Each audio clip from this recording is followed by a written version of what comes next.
Hot Pie is the only freshman student in the Philo 1 class of Prof. Sergey. He is an engineering student and is currently staying at Kalayaan Residence Hall. As a typical freshie in UP, he is very grade conscious and does not want to get failing marks in his subject. He put tremendous effort in his Philo 1 class since he is aware that Prof. Sergey is not considerate in giving partial points and he makes very hard exams, not to mention the unreasonable requirements he gives to the students. On their last day of Philo 1, Sergey first announced the top 5 students who excelled in the class, followed by the bottom 5 students who failed, in which Hot Pie's friend Juan belonged to. Surprisingly, Hot Pie received a 1.25 grade and he had the second highest grade among the students. Hot Pie believes that his achievements is not possible without God's help. As a provinciano, Hot Pie comes from a very religious and conservative Catholic family. Every Sunday, Hot Pie goes to the parish of the Holy Sacrifice to pray for God's blessing and ask God to help him pass his classes, particularly that provoking Philo 1.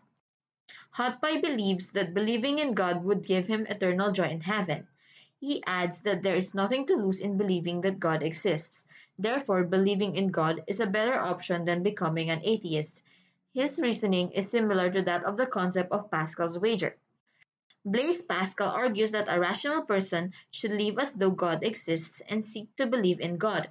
If God does not actually exist, such a person will only have a finite loss, whereas he stands to receive infinite gains and avoid infinite losses. Hot Pie's parents are strong Catholic devotees, hence, they wanted their only child to study in a private Catholic school. Hot Pie spent his secondary education at St. Thomas Aquinas School in Las Piñas. Thus, he is well versed of the five ways, the five arguments proposed by Saint Thomas Aquinas as demonstrations of the existence of God.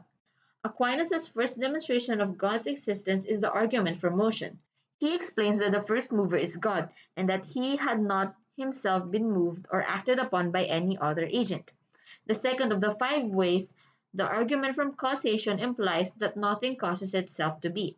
There must have been a first cause, and that uncaused cause is God. Aquinas' third demonstration of God's existence is the argument from contingency, which explains that God is independent and a necessary being. Aquinas' fourth argument is that from degrees of perfection, all things exhibit greater or lesser degrees of perfection. There must therefore exist a supreme perfection that all imperfect beings approach yet fall short of. In Aquinas' system, God is that paramount perfection. The fifth and final way is the argument from design, an intelligent being by whom all natural things are directed to their end, and this being we call God. Among the three students, Hot Pie is the only one who is a strong believer in God. His friends, Juan and Bran, are somewhat like Epicurus. To provoke their friend Hot Pie, Juan and Bran always asks the question, why is there evil if God is benevolent, omnipotent, and omniscient? An argument from evil claims that because evil exists, either God does not exist or does not have all three of those properties. In order to defend the rationality of religious belief, theologists try to provide reasons for the existence of evil. This include 1. The ideas that pain or evil is necessary as part of the body's warning system. 2. That evil is necessary so that we may better appreciate the good. 3. The idea that evil results from free will. And 4. The idea that evil is necessary for the development of moral character. However, these reasons for the existence of evil are not enough. Several problems are still left unanswered. Why doesn't God intervene to prevent extreme cruelty? Why is there so much human suffering? Do we really need all these calamities, disasters, and diseases? Why do non human animals suffer so much? Lastly, there's always this question of, can we ever know God?